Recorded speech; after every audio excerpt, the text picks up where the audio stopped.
तो स्वागत है आज की वीडियो। देख सकते हैं दोस्तों, ये अपनी आरसी बोट जो कि हम इस नदी में चलाने वाले हैं, देख सकते हैं। जो कि मैं फ़िलहाल हूँ दोस्तों अभी नेपाल में, अपने गांव। तो कुछ इस तरीके की है नदी, देख सकते हैं। इस यहाँ पे एक ये भाई है अपना, ये दूसरा भाई है।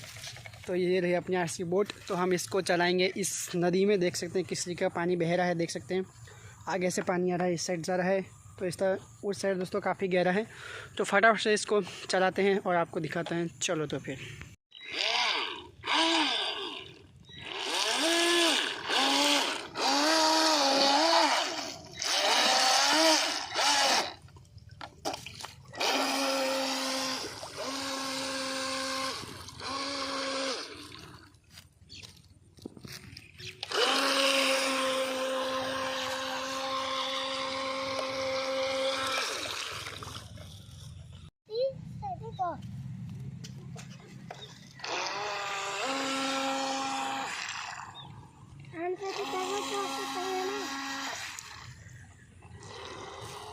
baik.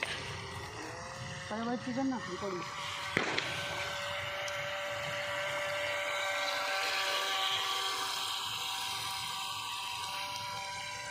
Ada mana tuh